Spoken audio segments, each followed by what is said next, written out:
Welcome to Vision 360, where we look at cybersecurity from every angle, from the technical foundations through corporate governance and beyond. I am your host, Matthew Webster, and I help organizations solve cybersecurity governance by aligning cybersecurity with business strategy, with a focus on resilience, communication, emotional intelligence, and practical risk management. My approach is shaped by decades of experience in the field, including multiple CISO roles, working with directly with leadership teams through training, assessments, advisory support, and much more. Today's episode takes a hard look at what cyber insurance actually covers and where expectations often break down. We'll explore that kind of fault line between cyber and E&O insurance. Let me make sure it's very clear. That's errors and omissions insurance. That is very different from D&O, which I know cyber people like to talk about, but this is important too, and how leadership decisions can materially affect the coverage and the gaps organizations frequently discover only after an incident. So guiding us today is Judy Selby. She is an internationally recognized expert in cyber insurance and risk with more than 30 years of experience across law, insurance, privacy, and emerging technology. A law firm partner and trusted advisor to insurers, enterprises, and boards, Judy is known for cutting through assumptions about where cyber risk truly sits and where insurance holds up when things go wrong. So Judy, if you could go ahead and introduce yourself and also talk a little bit about your new book and how it relates to today's discussion, that'd be greatly appreciated. Thank you so much, Matt. It's fun to be here with you. I hope that my experience and what we talk about today can add some value to your audience. And cyber insurance is so misunderstood, and it's been misunderstood for a long time. So if I can help break down some of that, I would be delighted. And yes, you mentioned my new book. I have a new book that came out just last week. It's called The AI Insurance Equation: Balancing Underwriting and Emerging Tech Claims. So what that book basically does is gives a brief description of what AI is. It's so much more than ChatGPT. And I talk about the liabilities and risks that can arise from AI depending on where you sit in the technology life cycle. So whether you're a developer, a user, a reseller, whatever it may be, and then the related insurance implications. So it's really very much dedicated to insurance people, because I talk about how to underwrite for the risks and how the claims teams might want to think about approaching the risk. But there's also, I think, the underwriting chapter in particular of what underwriters should be looking for would be very helpful to really anybody who's using AI. And also there's a chapter on contracting. These vendor contracts and service provider contracts can be really, really important in terms of limiting liability for these types of things. So there's a chapter on that as well. So if anybody wants a copy, I will send you a PDF. It's on Amazon, but I'll send you a PDF and you can send it out to anybody who's interested, who might want to read it. That sounds great. Thank you very much. Pleasure. We're going to be talking a lot about cyber and E&O insurance. But for CISOs that have never been trained on insurance, what is cyber insurance designed for the company, and what does it explicitly not meant to cover? Yeah, that's a really helpful question. So cyber insurance, like any other type of insurance, is a risk transfer tool. Meaning, if a bad thing happens that would cost you $10 million, if you have the right insurance policy for $10 million, then you have transferred that risk onto somebody else. What makes cyber insurance particularly valuable, as opposed to just the way it's set up, as opposed to other types of insurance, even like a D&O or a CGL, general liability coverage, is that there's different components to it. There's what we in insurance world call first-party coverage and third-party coverage. And so the first-party coverage is akin in a way to property insurance. So, if you have insurance on a factory and the factory burns down, you're not being sued by somebody else for that, but you're incurring you'll probably incur a lot of expenses because you have to rebuild your factory or whatever happened to it. So those are costs to you. And so cyber insurance is really, really valuable, especially, and by the way, I don't make a dime if anybody buys a cyber insurance policy. I'm not a broker. I don't get a commission. Uh, Sure. I'm a very strong advocate of the coverage for all companies, but especially for small and mid-sized enterprises that don't have the technical and financial resources themselves to deal with a cyber incident. So, you don't want to be the company that has the incident. You're trying to, find your yellow pages because you're encrypted, and trying to find a computer forensics expert or whatever. So cyber insurance provides, especially for small businesses, and I have to say most policies because there are no standard forms. Every policy is different.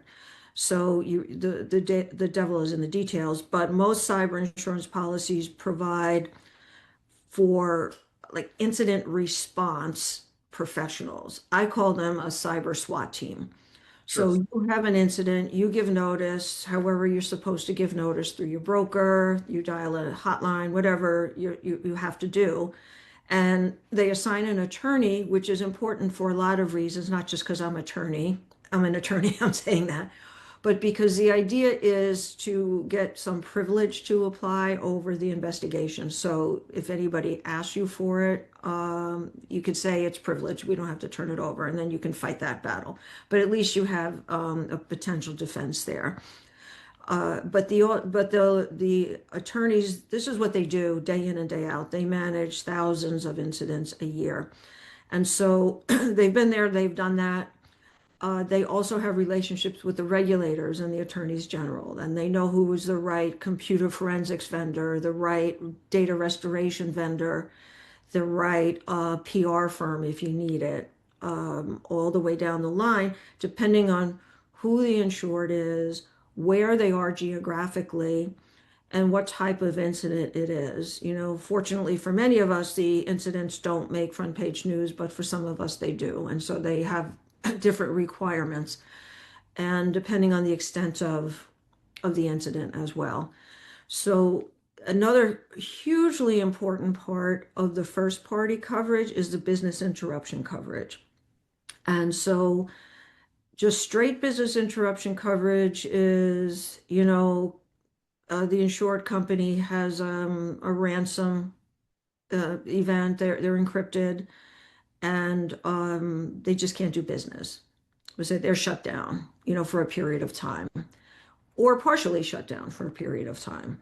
Sure. And if that impacts their ability to generate business income, there's probably coverage for that, under business interruption coverage. So that's really, really helpful. That can be the lifeline, all of it can be the lifeline because these incidents can be existential to small companies, in particular. And so if you're dealing with the cost of remediating and then you add on top of it, you're losing income at the same time, that can be really devastating. So, you bring in these seasoned professionals to do that. And then if there's some coverage then for your income loss, obviously that's very valuable. A newer type of coverage that a lot of policies have now is contingent business interruption. That is so important now because, as you and all your audience members know, we're also interconnected now. Everybody's digital. We're all interconnected. And so, what happens to my service provider can often impact me. My service provider has an incident, he's down, now I'm down, and I'm losing income. There can be coverage for that as well. Typically it's called contingent business interruption or dependent business interruption. So you Sure. have to, for all of these coverages, you have to meet the parameters and requirements of the policy. But that's super valuable coverage. Many cyber policies also have crime coverage. So that is your social engineering. your funds transfer fraud, those types of things, which those are the number one claims still to this day. They may not make as many headlines because they're not as massive as like a big ransom event. But if you know, if you're a small company and you've been defrauded out of $1 million, because you sent the wire transfer, off to some who knows where, Yeah. or your vendor did, instead of sending it to you. These things can be very devastating. So the coverage is usually sublimited, but it's very valuable coverage to have. Yeah. There's also regulatory coverage that I don't want to say exclusively because it's not true, but it's more likely than not the regulators will get involved if you're a larger company or any company that has like children's data or anything like that. Sure. And so there's coverage for regulatory investigations. Then on the third party side, there is just the liability coverage for when you get sued. If you have a data breach, for example, and we've all heard about the big class actions and all that, and we've all gotten the notice letters and the Change healthcare and so on. 100%. And then, but there's now like a tidal wave of litigation that started a couple of years ago. I call them non-breach privacy cases, and they're all over the country, but there's probably the most prevalent in California. That arises out of companies' use of pixels on their websites. Sure. And most companies don't even know they're doing that. In fact, they'll fill out a cyber insurance application and say, we don't use pixels. And then 2 days later, they're like, oh, we actually just talked to our marketing people. We happen to use a lot of pixels on our website. Yeah. And so there, as I said, a tidal wave of litigation now. And they're bringing these lawsuits under decades-old wiretap laws and saying that this, your pixel intercepting my or spying on me and my keystrokes and what I'm entering into the chat, even if I don't hit send, the pages I look at, the types of things I'm looking at, you're sending that off to Meta or Google, and that's a wiretap violation. And so the litigation is all over the place. There's not a lot of clarity, and it's a very, very, very expensive problem. So a lot of insurers are cutting back on that coverage, but not all. To me, the better course is stop using pixels, or if you are, talk to a qualified privacy lawyer and make sure that Sure. you're getting the right notices and consents up on your website. Now, the other point that you asked about was the E&O coverage, and oftentimes technology E&O coverage, we call it tech E&O, is included in cyber policies, usually as an endorsement. Sure. And that coverage it's super beneficial now because it's for what we were saying before, everybody's a digital company now. And it's hard to generalize about the coverage because a lot will depend on, the coverage you get, and it's usually tailored toward the specific business, so kind of manuscripted in a way to each business. But there's coverage for technology products. So your product doesn't do what it's supposed to do. If you meet the definition of technology product, you could have coverage for liability, only the third party liability. So the claim against you arising out of that, or the technology services. And that's where the real errors or omissions kind of concept sits in my brain, at least. So you're hired to do some type of technology implementation for a company, or you're providing consulting services to another company, and and they say you didn't do a good job, or you were negligent in doing what you were doing, or whatever. if you meet that definition of technology services, then you could trigger that coverage. So, uh, in today's world, it's really, really, really important for so many companies to have that. Now, the policies usually say, and they should say, that you are providing these services or these products to somebody else. So you're providing these services to a third party for a fee or other consideration.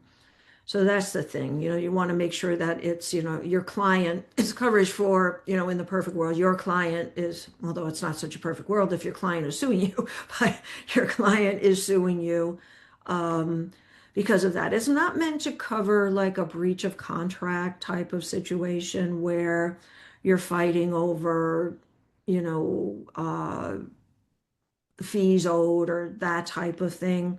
It's more like you didn't do your job the way you're supposed to do Right. it. So that's kind of the nuance. But what we see is because so many times this coverage is included in cyber, that you can have an incident that hits your tech E&O coverage, your cyber coverage, and your regulatory coverage and your third party liability coverage. You Sure. can hit everything from one single event. And I guess that's the beauty of having it all in one policy.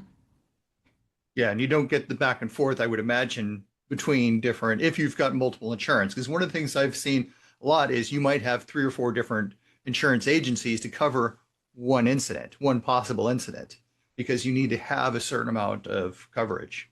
Yeah, and that's like the age-old argument in favor of, getting all your coverage from one insurance uh company so you try to avoid those, well, he should go first or whatever.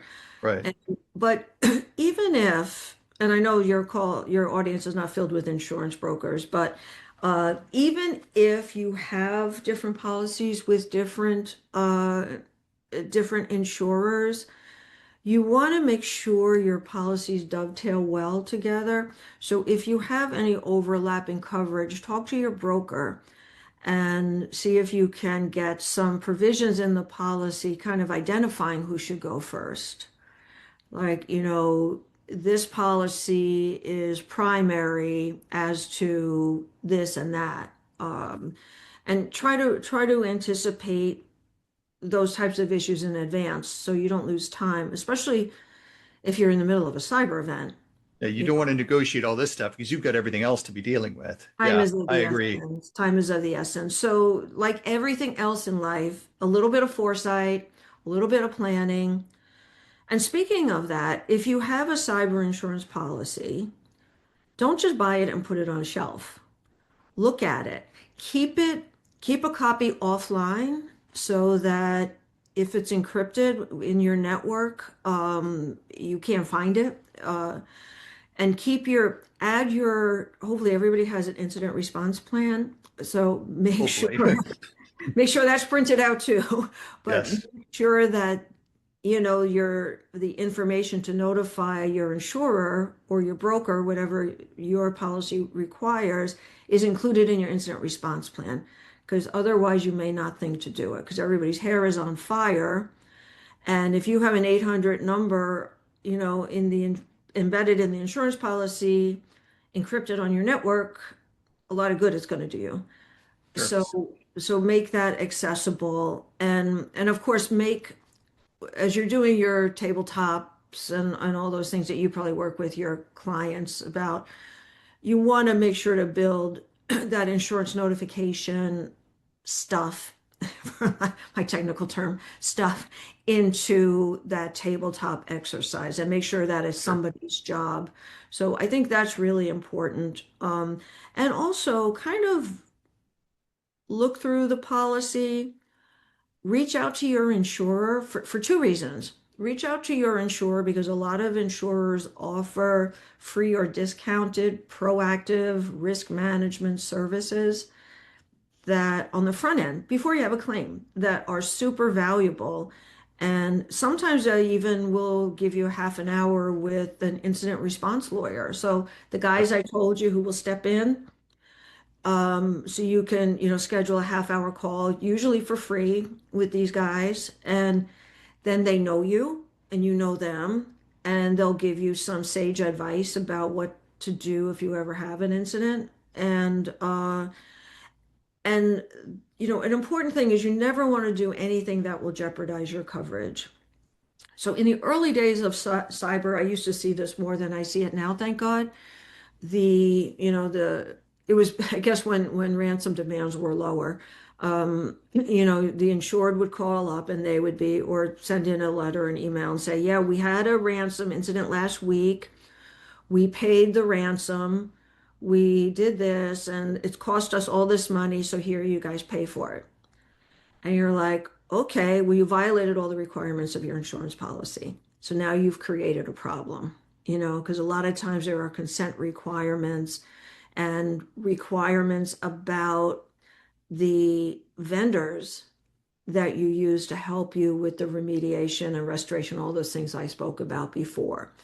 And so if you have preferred vendors that you think you would want to use if you do have, God forbid, you do have a cyber incident, you should talk to the insurance company before your policy is bound. And then Yeah. if they're qualified, you can't say my brother-in-law is, he's a Yeah. great IT guy, And I think most CISOs, when they go through and take a look at the insurance, they see all of this stuff and recognize, oh, we've got to use these vendors because it's all very upfront when you're reading through the policy. That's Very right. easy for people to understand. But if you have somebody that you really like and would like to use, and maybe they know your network well or they know your industry well, whatever, talk to the insurer and say, can we get them added by endorsement to the policy? Can we get them added to the list? Sure. And they may not cover at full rates, and you might have to pay the delta, but it's worth a conversation. So many times over the years, I've also seen situations where insureds have insisted on using their guy, who's so great, and they've taken care of it. They've remediated the whole incident, and then 3 months later, oh, guess what? The threat actor is still in the network, and we didn't get Yeah. them out, and so be careful about doing that. And like I said, all these vendors that are on these insurance panels are so experienced. They do thousands and thousands of these. Not to say people don't make mistakes, but Everybody does. Yeah. But yeah, this is what they far do. fewer. And their rates are discounted. So to the extent that you're responsible for retention, or you start exceeding your policy limits, Sure. that would work to your benefit as well. Let's go ahead and switch gears a little bit because I think E&O covers much more than just cyber. When we talk about it, like I know AI is going to be something we'll jump into a little bit later, but let's go ahead and jump into it now. So for example, let's say you're using an AI chatbot and it makes a mistake. Is that going to be covered by E&O? Well, it Or might, where would it? E&O is not cyber insurance. I know. Yeah, it's a completely different thing. It just is such a hand in glove thing that we find the coverage, kind of being attached to the cyber policies so much, but they're very, very different coverages. So if you are providing a technology service, so I'll give you a cyber example because it's very easy to understand. You're a cyber vendor and you say you're going to go to your clients and you're going to build a great firewall and you're going to do pen testing and you're going to do all of this stuff. And they have an incident and it turns out that the firewall, you made a mistake. You made a mistake, you know, and the threat actor was able to exploit that and get in. That's a tech E&O. It resulted in a cyber event, but that's the technology Sure. error that you made, or maybe it's an omission. You should have done this and you didn't do it. So that could be the kind of thing. I have a situation now where a company provides a service to other companies. and they say we can increase your customer count by X amount over your current and your normal baseline customer account. Like the number of people who come to your stores or buy from you or whatever. And they say we have our ways of directing people to you. And so the dispute was their algorithm was miscounting the the overage above the baseline. And so their clients said you were miscounting. You were including our base customers in there. And so you were overstating how much you helped us. Your algorithm was wrong. Under that policy's definition of technology services, again, that's the key, that is an error. That is an error. So maybe their algorithm was set up incorrectly or something like that. So this is the key point. You really need to see, let's kind of concentrate on the services side, less on the Sure. product side. I think that's probably more relevant anyway. You really need to work with your insurer on how technology services is being defined. And this is very much the same issue, by the way, as professional liability that we would see in all kinds of businesses out there. So, I am a landscaper, okay? And I have a professional liability policy for landscaping, okay? If I if you ask me to pave your driveway and I pave your driveway and I do a terrible job, I use the wrong cement or whatever I do, chances are that will not be a professional services under my landscaper's policy. Okay, so that's kind of, it has to be correctly defined, the service you're providing. And this is where, working with the broker really has to understand the work that you do, and that needs to get translated into the insurance coverage. Now, like I said, they're not going to cover you if if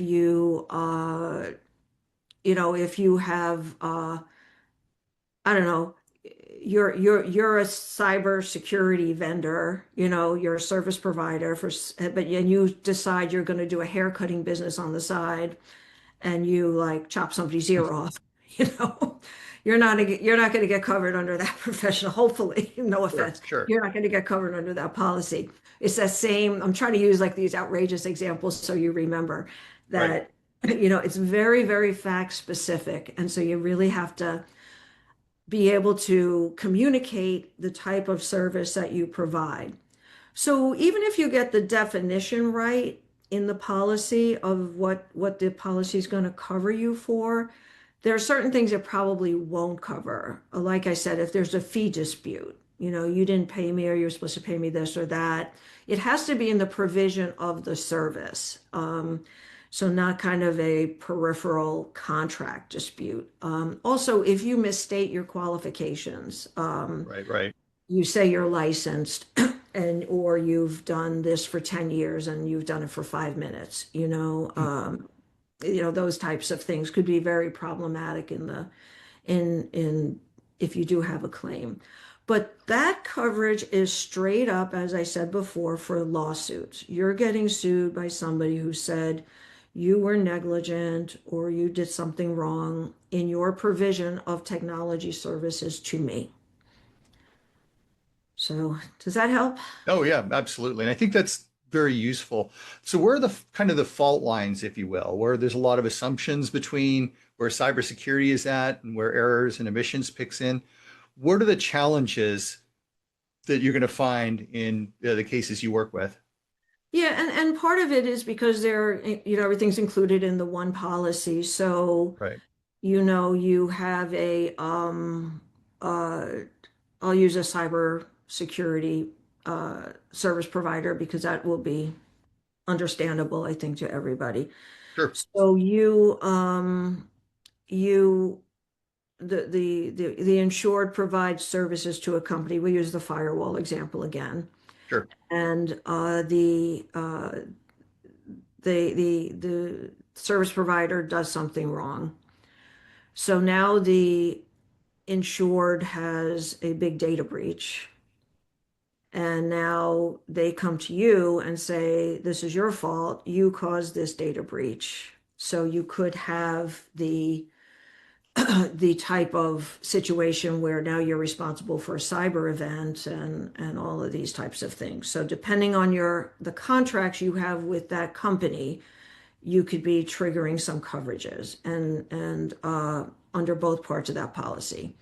Or, and I had a situation like this a few years ago. A company was they created something for apps to use, like some technology for apps to make them run more efficiently. So they would go to app developers and say, you can use our technology for free. It'll make your app run better. And in exchange, you don't have to pay us for it. Just give us your data that you collect. And they said, fine. So they got the data. It turns out that the only apps they were interested in were certain apps dealing with a certain ethnicity of people. And then when they had that data, they allegedly sold it to people who were interested, for whatever reason, in this ethnicity of people. Needless to say, they got in a lot of trouble. So the regulators got on them for like improper collection and use and all this stuff of data. So no data breach per se, but still this improper type of collection we talked about back when we were talking about pixel stuff, you know? Sure. And so they triggered certain parts of the cyber coverage there, the regulatory coverage there. They got sued when this, news, kind of broke. They got sued by some of the people whose data they were using and selling. So they triggered the third party coverage. And they also triggered the tech E&O coverage because they got sued by the app developers who they were providing the services for in return for the data. Sure. So so that's the type of situation where it can be confusing as to what's what. But if you can kind of, and that's why I spent so long in the beginning talking about what the cyber coverage covers, which is very, very different. Now, if they say you were negligent because you didn't have good cyber controls over your own network and you had a data breach and now we're getting all these notice letters. That's like the common data breach situation, Sure. but that's you and your network. You're not providing a service to somebody else, so that's a cyber claim. The tech E&O claims are you providing a service or a product to somebody else. They get mad at you. And Of course. of course, and that's an issue too. It's like how mad do they have to be before it really constitute a claim under the policy? And then they come after you. So that's kind of I'm trying to put like a bright line type of thing that you can remember. Sure. Sure. But that having been said, as we were talking about earlier, if everything's under the same policy, you provide notice under the policy, and then the insurer figures out, is this a tech E&O? Is this a cyber? Is this a both? Sure. That makes sense. So Yeah. switching gears just slightly. One of the issues I think that a lot of CISOs fear, and it's like running around a lot of the security circles today, it's, how far are you going to go with that insurance? So like, for example, like, do you patch 100%? You know, yes. So like you have tools, for example, in the security world or the IT world, really, where you go out and patch all these systems. But what do you do if people are on vacation, on maternity leave? And every company has, lots of people. Well, larger ones can have lots of people on vacation. Smaller ones may or may not happen.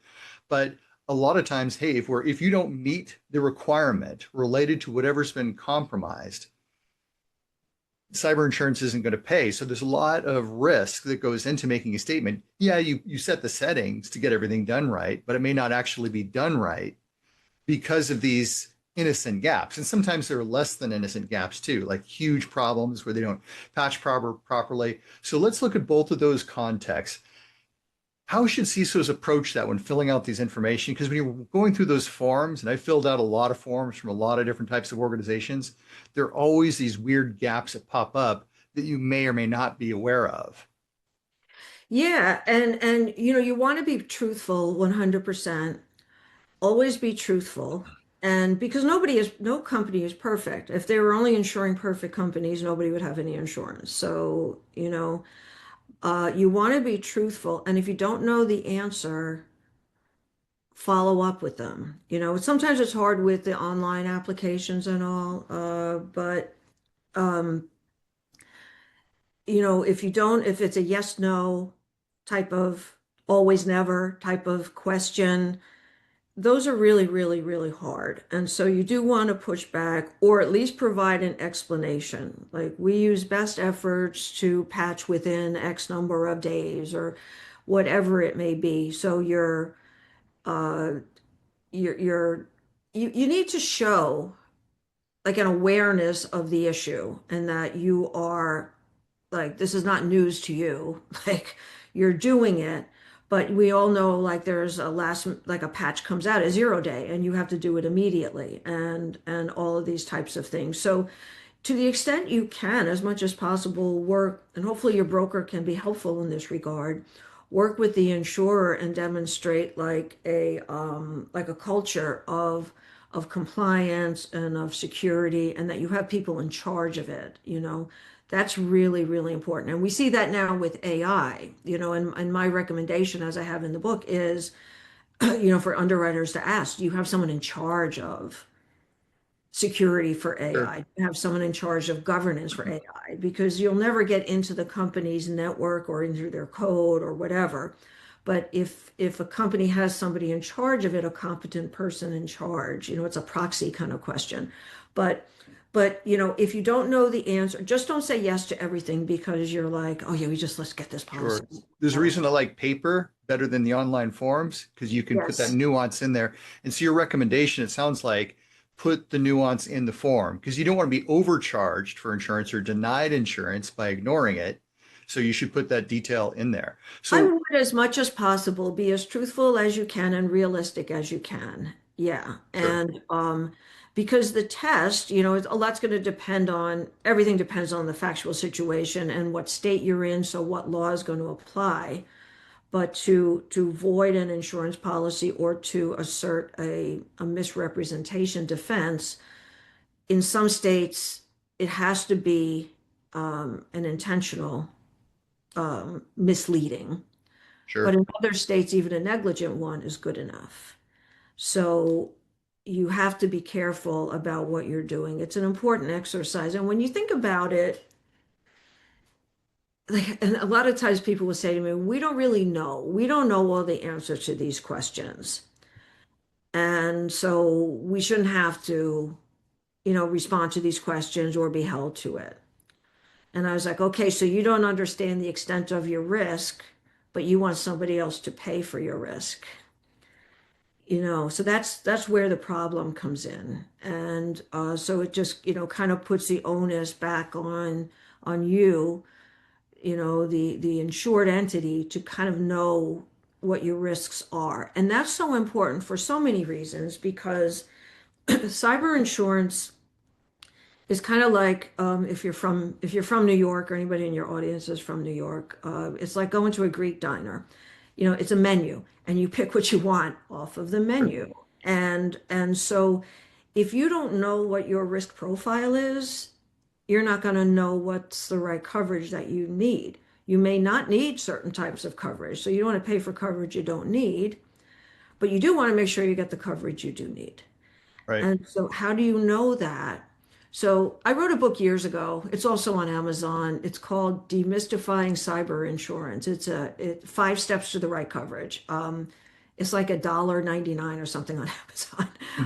I'd send you the PDF, but I don't think I know where it is. But it's probably from like 2016 or 17. I don't remember. But I do remember the five steps. And the five steps are number one, understand what your risk profile is exactly for this reason. So you know which coverages to get. Like if you don't have a certain risk and you don't have to pay for the coverage, don't. But know if you do have a certain type of risk. And then related to another question you had asked earlier, know what you're currently insured for. Because a lot of times people will have a BOP, like a business owner's policy, or something else that will have some cyber coverage embedded in it by endorsement, and it won't be as robust as a standalone cyber policy. And I'm a huge proponent of getting the standalone cyber policy because it's much more comprehensive coverage. But you want to know what you have and how the new policy will fit, as I said before, kind of the dovetailing. Sure, sure. And then the fifth step of the book is what we also talked about earlier is make sure you don't do anything to void your coverage. So make sure you know what the notice requirements are under the policy. Sometimes people will get a claim or an almost claim and they're like, oh, I'll wait and see what happens. I don't want to tell them they'll raise my premium, whatever. I'll see if Sure, this goes sure. away. And then they tender the claim when it does get bigger and the insurance company says, sorry, you violated the notice provision. And I don't know every cyber insurance policy on the market, but anyone I've ever seen, they're called claims made and reported policies. So that means the claim has to be made against you, and you have to report the claim to the insurance company during the policy period or an extended reporting period. So that could be 30 days or 60 days. That's in case your policy expires at midnight on, December 31st, and you get the claim Sure. in on December 31st at Right, right, 11:09 or whatever it may be. right. So they give you that extra time to get that claim in. But I am telling you that is so important. Like make sure this is all part of your incident response plan. You know when you have to give notice. And also, there's oftentimes a lot of, we talked about this before, requirements around using vendors or Sure, consent. sure. Consent before you spend money, consent before you settle a lawsuit, consent before you pay a ransom, consent before you hire people, all of these types of things. So make sure you're familiar with this so you don't jeopardize your own coverage. That's terrible. If you Yeah, go yeah. through the trouble to get the coverage and they're like, sorry, you messed up in reporting the claim or in trying to handle it before you told us, and you jeopardize your coverage. That's terrible. Yeah. And I think that's one of the fears that CISOs have is it's not going to be covered. That's why they want to be so precise with the information that they put Right. into the documents. You can't just check a box. But I want to hone back in on a little bit of a question because there's a little bit of a gray area when you talk about risk profile. To me, this is such an interesting part of the discussion because everybody, they get these forms, and I know they're getting longer and longer. They're going to ask more and more questions. Some yes, some no. Some are down to Yeah, I one know. question But again. Yeah. they're incomplete, and they don't really paint a good picture of the risk. A lot of them aren't that great when it covers AI and how you're using it. We'll go into that more detail later. But one of the frustrations I know the people who are selling the insurance, they want to ask more questions. And they can't do that because of the market. So nobody's asking the type of questions that they think they need in order to find out what the risk profile is of the company. And a risk profile from a cyber perspective, you can use all these different benchmarks to determine what your risk profile is. And there's a huge difference between, say, what is that risk that the cyber insurance is going to bring in? Because they're going to give you a number based on the number of records and some other things. And do you have these 10 controls in place? Sometimes it's longer, sometimes it's less. And say, hey, here's what we think your risk is. And that's a big challenge because how do you justify yourself? I'm going to use two cyber terms here, but I'll kind of put it in context for you in case you're not familiar. But NIST CSF is fairly light. It's very nebulous. It has a lot of requirements that are in there, but you could interpret those requirements in different ways. Where you opposed to something like NIST 853, depending on how you want to look at it, it's either close to 400 controls, or you can go up to 1,500 controls, depending on, the variation of 853 you're looking at. So you could have completely different approaches. And most companies might use a different approach depending on what part of the company they're talking about. Like I know one company, literally, they had two networks. They had one, the government network, using NIST 853, these really high requirements. The other one, not so much. So when you answer these type of questions, they can get really complicated very quickly. Even I've done that. Said, you know what, we got to meet government requirements. Let's do that in the government space. But let's keep requirements, but we're going to have a lesser set of requirements over here because the risk is a lot less. And I think that's pretty normal. But when you look at those types of risk profiles, what would you recommend for people who want to lower their premiums to try to make that business case? And can they add that to say, look, we've got all these additional controls. You didn't necessarily ask about it, but here's what we're doing. Yeah, Ahead of the game. Yeah, I would try my best to provide that type of information. And I'm not an underwriter, so this is just Sure. my opinion, but I would try to provide that type of information that you can. But one important thing that I hope I don't offend your entire audience and you by saying it, so much of the risk in this space has nothing to do with cyber controls. Zero to do with cyber Oh, controls. yeah. It's the data you're collecting, it's how you're storing it, it's your disclosures around what you're collecting, what you're doing with it, why you're doing it, how long you're keeping it. Are you able to respond to data subject requests in a timely manner? It's the pixel use. It has nothing to do with cybersecurity, it's privacy. And so I think that's where a lot of companies get it wrong. And it's unfortunate because cyber insurance is a bit of a misnomer and everybody kind of laments that it's called that because it really is cyber and privacy risk. Sure. And so like the big issues I see is not focusing on that other side of the risk at all, zero. And that's the side that has, you need legal involved in that. If you have a privacy officer, you may or may not have a privacy officer, depending on how big you are. But you can always bring in an outside person to do it. Those risks can be just as big. And if you have a classic cybersecurity type of incident, and the regulators get involved, they don't just say, this was a problem with your transmission. We're just going to look at your transmission. No, they're going to say, open up the hood. We are doing a full diagnostics on your car. And they're going to find everything. They're going to find everything. And it's not going to be limited to just that. It'll be comprehensive. So I would recommend truthful and full disclosures on all your cyber controls and everything. If you're doing something good, you want to try to make For sure sure. that gets in front of them. But the risk profile is so much more than that now. And if you're in any way subject, well, that's another issue, the cyber, the privacy, but your contracts. What are you agreeing to in your contracts? Are you agreeing to indemnify people for their cyber mistakes and their privacy mistakes?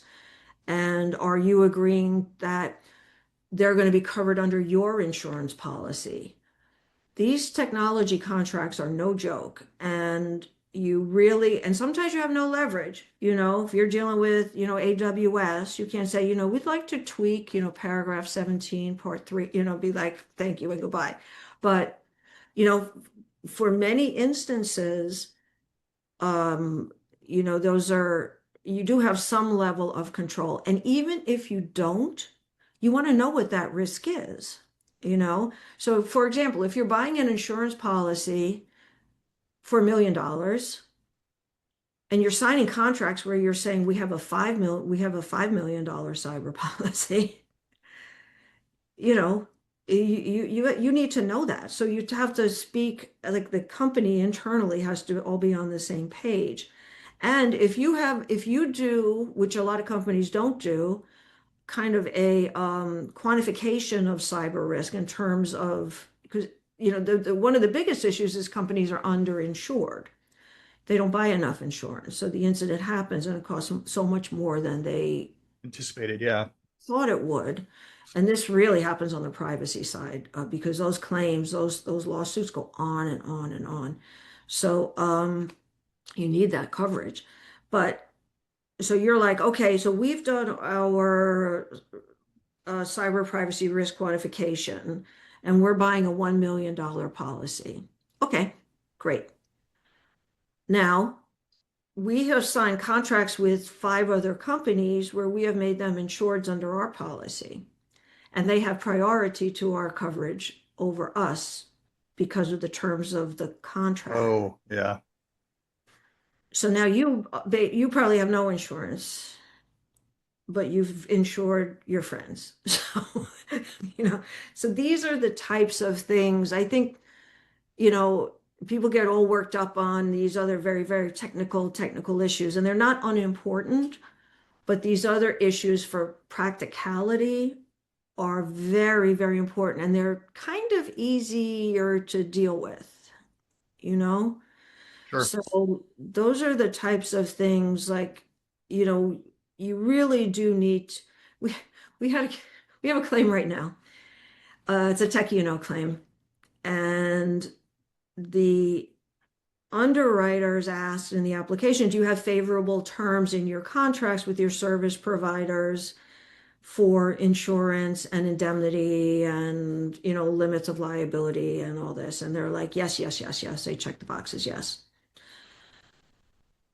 I guess they misread the question because I think the underwriter meant favorable to you, not favorable to the other side. Because we saw these contracts and we're like, oh my gosh, this is the worst contracts anybody ever signed. And but when you limit, and I talk about this in the book, when you limit your liability on the contractual side, if that holds up, unless, because sometimes these contracts won't hold up if it's like intentional conduct or gross negligence or, something really bad actory, Sure, sure. that word up. But if you've done something really bad, then those may go out the window. But if you protect yourself in your contract, so you have a $10 million dispute with your client, then sorry, my dog is pawing at me. He's going to make an appearance before this is over. The Then you can kind of limit that exposure. So you're like, well, you're limited to, absent these terrible exigent circumstances, you're limited to 2 months of fees, something like that. So I can't Sure. overstate how important that is in the tech E&O space in particular. Sure. Thank you. So I want to switch gears a little bit here and get into the kind of last topic we'll get into for this podcast, but it's getting into the emergent risks. And these are like the new technologies, and there's a lot of them that are out there. But the one that really is on everybody's mind and is the part of the subject of your book is artificial intelligence, because it means so many different things to so many different people. We use the term wrong quite often. There's difference between generative, LLMs, all those types of things. It is growing into a massive beast and is very difficult to work with. And how do you start to break down A&I, and how is insurance starting to look at A&I, because it's so complicated? I'm hearing some stories from people where insurance is not even wanting to touch AI as part of their whole approach. I'd love to get your take on that. There's be careful what you hear, first of all. Sure, absolutely. That's why you're here. Clear Yeah, up the mess. Yeah. be careful what you hear because people love to make statements about insurance and they really don't know what they're talking about. And they may not be self-serving. They may just not know. Sometimes they are self-serving. I used to get, by the way, I don't know if I told you this when we spoke. I used to get nasty messages on LinkedIn from cybersecurity vendors. This is 10, 15 years ago because I was talking about cyber insurance. And they would leave me comments and send me emails saying, stop talking about this. We know they never pay claims. People should be buying my services instead. So you're like, oh, perhaps you're self-interested. But, and they do pay claims, a lot of claims, but too many claims. No kidding. I'm kidding when I say that. But the, so be careful what you hear. There are certain policy lines where cyber exclusions, AI exclusions have been added, like ISO is this company that does kind of like the standard general liability forms. They rolled out some AI exclusions recently. I don't know if they're mandatory or not. They might be, I don't know. But I haven't seen any in cyber. Some insurers have gotten regulatory approval for AI exclusions, but they haven't used them yet. Some insurers are coming out with specific coverages for people who use AI. So, it's like everything else, it's a big depends. So be careful what you hear. But, in terms of insurance and AI, what I'm advocating for insurers to do and what I think, a lot of them are doing now is, first of all, as you rightly say, you need to know what you're talking about. You need to define AI. There are different types of AI, and so knowing exactly what you're talking about is absolutely critical. Then you have to know what your company is doing with it. Are they like an end product buyer? Are they a developer? Are they a reseller? What are they? And I have a chapter in the book, plus I have a table, like a word, like a literal word table as an exhibit to the book that lays out like the first column is what role the entity plays in the technology life cycle. Are you a user? Are you a developer? Whatever you may be. And where you sit and the types of claims you may see and the types of insurance policies that are implicated. So those things are really, really important to understand that. So let's say that I'm a big company and we do a lot of hiring and we get bombarded with so many resumes coming in all the time that we don't have the manpower to review all of them. So somebody comes to us with a tool that's going to review all of their AI solution. It's going to review all these resumes and save us a lot of time. So we hire them and we start using their tool. And then we get sued because there's a big discriminatory bias built into the algorithm. And so we get sued. So what I think is important for the entity that gets sued is to be able to show some type of governance over and due diligence around the tool. And like you can't just like hands up, it's a black box. I don't know what was going on. So if you're using it, you have to understand it, you have to be able to explain it, and you have to have governance around it. But you can also then, if you get in trouble for it, what rights do you have to go down that supply chain to the entity that was really responsible for it? This is again where the contracting comes in, but also where I believe in defending against these types of claims and for insurers to investigate these types of claims, you're going to have qualified experts who will be able to do that, who will be able to say this was reasonable governance, or this is the entity in the supply chain that is responsible for this fault. or this omission or this whatever it may be that is causing the problem. And so I always joke, thank God everybody's an AI expert now. Everybody's calling themselves an AI expert now. So you need to be able to kind of cut through that and find out who really is qualified to provide value in that space. And So the reality is too, this is not just a cybersecurity expert. So you talked a little bit about bias. you Let's need say one you're of dealing with those something too. about medical. You know what? I am not the right person to go validate the medical bias because of the data that's being put into the AI. You need other experts. We can't be the heroes for everything. Oh We no, can security is just one component. It's a big exactly. component, especially to all of us on this call, but it's only one component. Especially like you're a bank and you're using AI to determine who gets what interest rate or who gets approved for the loan or who gets the credit card and what interest rate they're going to get. And Matter. all of these things matter. And, you just can't be the company that says, oh, well, we just bought it from somebody else and we're using it. And so everything's fine. And we have Matt here making sure it's a secure system, you know, Right. yeah. So we're not going to get hacked. There's so much more to it. There's so much more than that. So along those lines, the big issue is, do we need new regulations? Do we need new laws governing AI? Yeah. And, I kind of, I'm kind of in the middle on that, like if some government wants to put out laws specifically against deep fakes, things around children, all for it, especially if it can be a deterrent, in any way. Sure. I'm all for it. But I think what we're going to see is, and like the FTC is already investigating lots of AI things. They're using their same tried and true,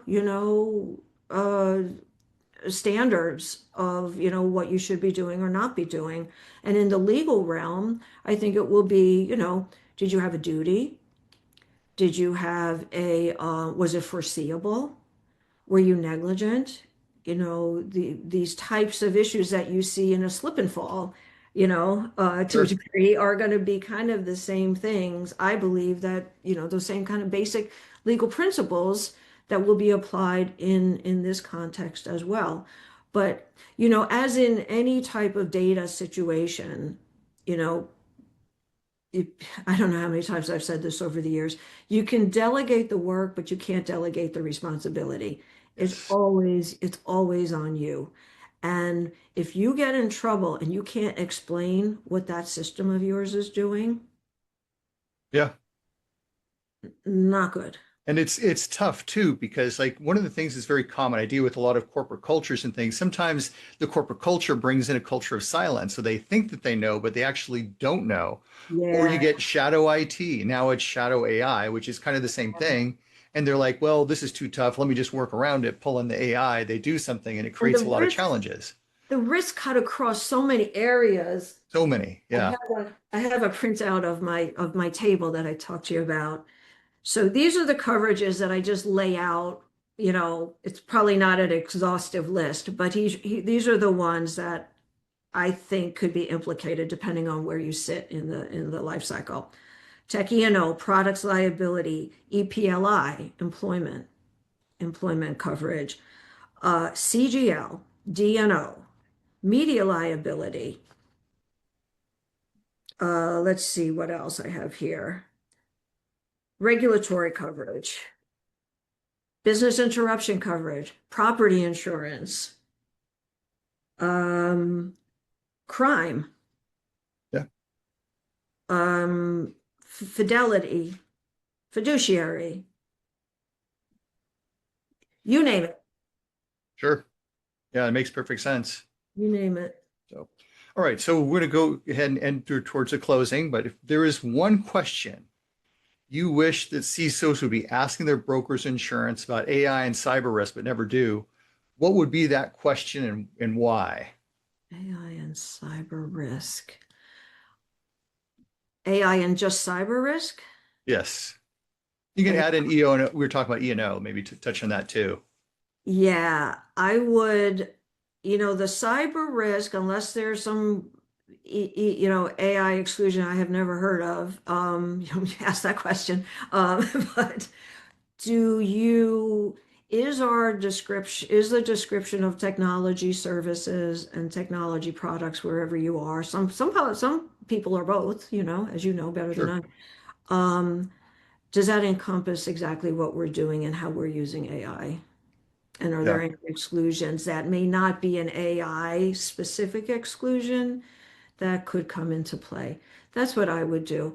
I Yeah. would really err on, and it's hard sometimes. Brokers are busy. You can't just say, let's sit down for 7 hours and talk about what we do, like, Yes. but it requires thought on your end. Again, it all comes back to understanding what you do and make sure that it's captured in the coverage that's being provided. So it requires you to know what you're doing, who you're dealing with, and again, those contractual liabilities as well. Sure. Does that answer your question? Absolutely. Okay, good. So I do want to thank you very much. This has been very enlightening. I know we've went on for a full hour today, talking Did through and we? going a lot of the details and things like that. So I want to thank you for your time. I think it's been very enlightening. I think a lot of CISOs are going to find this very valuable. So thank you very much for being here. Any last thoughts from your side? No, my pleasure, Matt.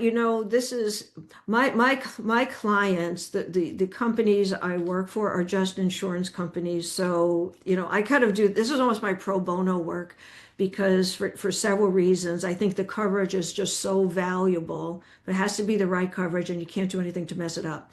Um, but the coverage is so valuable and the tech E&O and the AI adds so many more layers of complexity that I feel like it's almost my professional responsibility to try to, share this knowledge. So I appreciate the opportunity. No, thank you so much. I think everybody appreciates it. So, My all pleasure. right. Thank you, everybody.